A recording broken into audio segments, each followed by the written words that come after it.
Hello student, তোমরা যারা ক্যালকাটা ইউনিভার্সিটির আন্ডারে সেকেন্ড সেমিস্টারের ছাত্রছাত্রী আছো এবং তোমাদের value oriented life skill education সাবজেক্টটা আছে, তোমাদের জন্য আজকের ক্লাসটা খুবই গুরুত্বপূর্ণ। আজকের ক্লাসে তোমাদের প্রথম অধ্যায়ের যে 1 নম্বর টপিকটা আছে, এই প্রথম অধ্যায়ের 1 নম্বর টপিক থেকে তোমাদের গুরুত্বপূর্ণ 25টা প্রশ্ন উত্তর নিয়ে আলোচনা করব।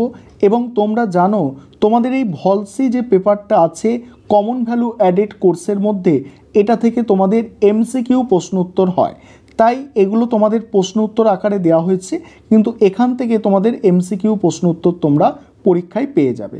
প্রথম প্রশ্ন যেটা আছে, উপলব্ধি কি? উপলব্ধি, যেটাকে রিয়েলাইজ বলা হচ্ছে, এই রিয়েলাইজ বা উপলব্ধি কি? দেখো অ্যান্সারটা কি, নিজস্ব আবেগ এবং অনুভূতির সম্পর্কে সচেতনতা। তাহলে প্রশ্ন এরকম আসতে পারে, নিজস্ব আবেগ ও অনুভূতির সম্পর্কে সচেতনতা, এটাকে কি বলে? রিয়েলাইজ বলে, নাকি আন্ডারস্ট্যান্ড বলে, নাকি লেভেল বলে? তখন তোমাদের বলতে হবে এটাকে রিয়েলাইজ অর্থাৎ উপলব্ধি বলে। এইভাবে প্রশ্ন আসবে। পরের প্রশ্ন হচ্ছে, শাসন নীতি কি? শাসন নীতি আবেগের বিভিন্ন দিক উপলব্ধি ও নিয়ন্ত্রণের সহায়ক একটি মডেল। তারপরে আবেগ কি? আবেগ হলো মানুষের অভ্যন্তরীণ অনুভূতি যা বিভিন্ন পরিস্থিতিতে উদ্ভূত হয়। পরের প্রশ্ন কি আছে দেখো, আবেগ উপলব্ধি কি? আবেগ উপলব্ধি হলো নিজের এবং অন্যদের আবেগ বুঝতে পারা। তারপরের প্রশ্ন, আবেগ বোঝার মানে কি? আবেগ বোঝার মানে হলো আবেগের উৎস এবং প্রভাব বুঝে তা সঠিকভাবে পরিচালনা করা। তারপরের প্রশ্ন, আবেগের লেবেল করা কেন গুরুত্বপূর্ণ? আবেগ লেবেল করা কেন গুরুত্বপূর্ণ? অ্যান্সারটা কি হবে, আবেগ লেবেল করলে তা চিনতে এবং সঠিকভাবে প্রতিক্রিয়া দিতে সহায়ক হয়। পরের প্রশ্ন আছে, আবেগ প্রকাশের পদ্ধতি কি?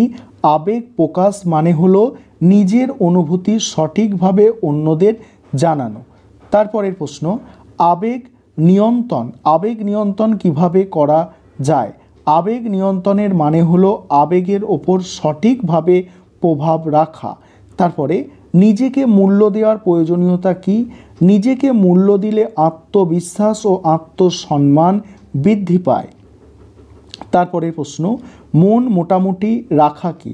মন মোটামুটি রাখা মানে কি? মন মোটামুটি রাখা মানে হলো নিজের আবেগ ও চিন্তাধারাকে নিয়ন্ত্রণে রাখা। নেক্সট আছে, শাসক নীতি ব্যবহার করে আবেগ নিয়ন্ত্রণের সুবিধা কি? শাসক নীতি আবেগ নিয়ন্ত্রণে একটি কাঠামোবদ্ধ পদ্ধতি প্রদান করে। তারপরের প্রশ্ন, আবেগ নিয়ন্ত্রণের জন্য কোন অনুশীলনগুলি করা হয়? আবেগ নিয়ন্ত্রণের জন্য কোন অনুশীলন করতে হবে? মোটিভেশন, ডায়েরি লেখা এবং শরীরচর্চা আবেগ নিয়ন্ত্রণে সহায়ক। নিজেকে মূল্য না দিলে কি হতে পারে? নিজেকে মূল্য না দিলে আত্মবিশ্বাস কমে এবং মানসিক সমস্যা হতে পারে। আবেগ বোঝার কৌশল কি? পরের প্রশ্ন আলোচনা করব। তার আগে যে বিষয়টা বলার আছে তোমাদের, যে তোমাদের জন্য অনলাইন কোচিং ক্লাস চলছে। তোমরা যারা অ্যাডমিশন নিতে ইচ্ছুক আছো, এই নম্বরে যোগাযোগ করে অ্যাডমিশন নিতে পারো। 9123005218 এই নম্বরে তোমরা যোগাযোগ করে অ্যাডমিশন নিতে পারো। আমাদের সপ্তাহে 2 দিন করে রেকর্ডেড ক্লাস থাকে, তার সঙ্গে পিডিএফ নোটস অর্থাৎ স্টাডি মেটেরিয়াল দেওয়া হয়ে থাকে। 14 নম্বরের প্রশ্ন যেটা আছে, আবেগ বোঝার কৌশল কি? অ্যান্সারটা কি হবে দেখো, আবেগ বোঝার জন্য চিন্তাশীলতা ও পর্যবেক্ষণ জরুরি। পরের প্রশ্ন, আবেগ প্রকাশের সতর্কতা কেন প্রয়োজন? অ্যান্সার হবে, সঠিকভাবে আবেগ প্রকাশ না করলে সম্পর্ক নষ্ট হতে পারে। তারপরে নিজেকে মূল্যায়ন কেন প্রয়োজন? নিজস্ব মানসিক স্বাস্থ্যের উন্নতির জন্য। তারপরের প্রশ্ন, আবেগ নিয়ন্ত্রণের উপকারিতা কি? আবেগ নিয়ন্ত্রণে মানসিক স্থিতি ও সম্পর্ক উন্নত হয়। পরের প্রশ্ন, আবেগের লেবেলিং প্রক্রিয়া কি?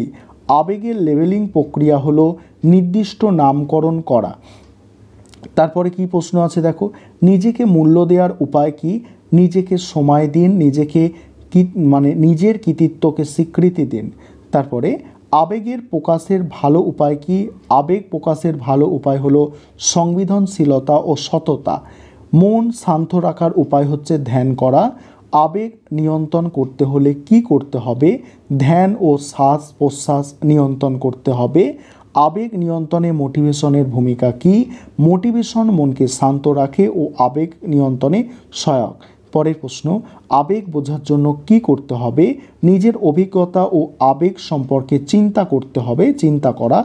এবং শেষ প্রশ্ন, নিজেকে মূল্যায়ন করলে কি হয়? নিজস্ব মানসিক স্বাস্থ্য উন্নত হয়। এই ছিল তোমাদের গুরুত্বপূর্ণ 25টা প্রশ্ন উত্তর।